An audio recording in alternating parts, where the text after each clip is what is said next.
ढक ton ton ton जोर की आवाज आई। टीवी के सामने पैर फैलाए बैठे राजेंद्र ने सिर घुमाते हुए आवाज लगाई, क्या हो गया?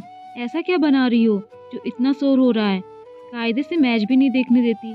थोड़ी ही दूर पर बैठी सास ने भी बेटी के सुर में सुर मिलाया, अरे फूहड़ है और क्या, 2 बच्चों की माँ हो गई है, खिचड़ी बनाने में इतना हल्ला मचाती है। और घरों में देख लो 36 व्यंजन बनते हैं और यहाँ हम लोग कहते हैं कि शाम को नौकरी के बाद आने पर सिंपल सी खिचड़ी या चावल दाल ही खिला दो, तो उसमें भी इतना शोर शराबा करती है। शोर नहीं मचाएंगे तो बताएंगे कैसे कि कमाऊ बहू हूँ, घरेलू नहीं।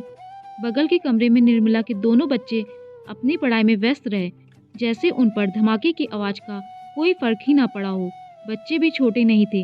बेटी अर्सी 12वीं में थी और बेटा आरव 8वीं में। लेकिन घर के जो भी काम करने हैं माँ करे, उन लोगों को उससे कोई भी मतलब नहीं था। किचन से निर्मला ने आवाज लगाई, कुछ नहीं माँ जी, सब ठीक है। लेकिन सब ठीक नहीं था। खाना लगाने की जल्दी में निर्मला ने कुकर की सीटी उठाकर उसका प्रेशर निकाल दिया और वह उसे खोलने की कोशिश कर रही थी, लेकिन किसी खामी की वजह से प्रेशर ठीक से नहीं निकल पाया। और जैसे ही निर्मला ने उसे कुकर का ढक्कन खोलने की कोशिश की, फटाक की आवाज के साथ उसकी सीटी उछलकर दूर चली गई और कुकर के ढक्कन के किनारे से उसके पूरे गले और आधी चेहरे पर खिचड़ी चिपकी हुई थी। उसने जल्दी जल्दी किचन का नल खोला और अपने चेहरे पर पानी डालने लगी। खिचड़ी छुड़ाई, लेकिन खौलती हुई खिचड़ी के छींटों ने उसके गले पर काफी गहरा घाव कर दिया था। लाल लाल फफोले उभर आए थे।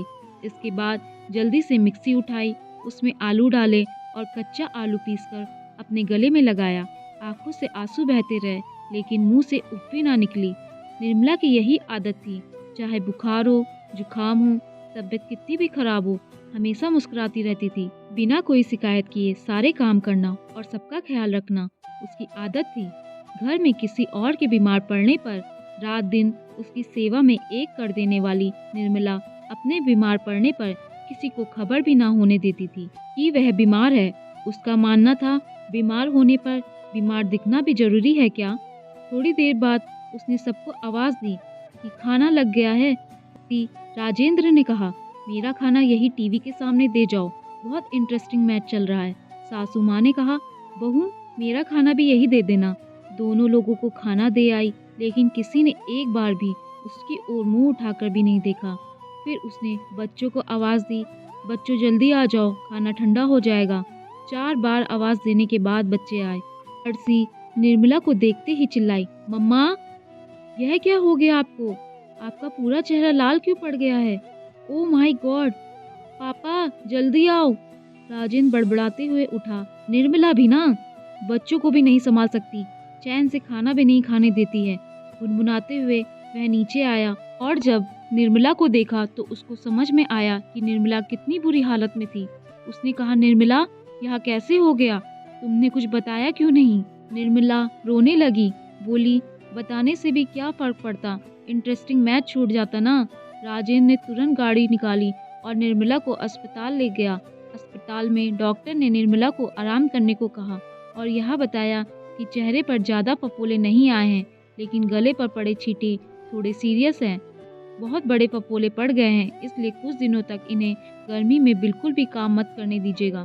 ठंडी चीज़ें खाए और पूरी तरह से आराम करें। अगले 1 हफ्ते तक निर्मला किचन में नहीं गई। अर्सी, जो कभी अपने हाथ में एक गिलास पानी भी नहीं लेती थी, यथासंभव अपनी दादी की मदद से खाना बनाने की कोशिश करती थी। कभी अपना बैग भी ठीक से न लगाने वाला आरव मम्मी को टाइम टाइम पर याद दिलाता रहता था कि माँ दवा खानी है, माँ चेहरे की पट्टी बदलनी है। एक दिन आरव रोते हुए बोला, माँ मुझे माफ़ कर दो, मुझे नहीं पता था कि तुम जल गई थी, नहीं तो मैं तुरंत तुम्हारे पास आता। घर के सारे ही सदस्य निर्मला की इस हालत के लिए खुद को जिम्मेदार महसूस कर रहे थे। 1 सप्ताह बाद डॉक्टर ने निर्मला को सामान्य काम करने के लिए इजाज़त दे दी, लेकिन कहा कि अभी भी आप गर्म चीज़ों से दूर रहें और थोड़ी सावधानी बरतें। इस 1 हफ्ते में पूरा घर अस्त व्यस्त हो चुका था। सभी के काम करने के बावजूद भी ऐसा लग रहा था जैसे घर नहीं कूड़ा घर हो। निर्मला की सास बोली, बहू अगर तुम बीमार हो तो कम से कम यह कह देना चाहिए कि तुम बीमार हो, वरना हम सबको कैसे पता चलेगा? हम लोग तो यही सोचते रहते हैं कि तुम ठीक हो, लेकिन तुम अपने आप पर बहुत ज़्यादा दबाव लेकर काम करती हो, तो उसका खामियाजा हम लोगों को बाद में भुगतना पड़ता है। देख रही हो ना घर की क्या हालत हो गई है? बिन घरनी, घर भूत का डेरा।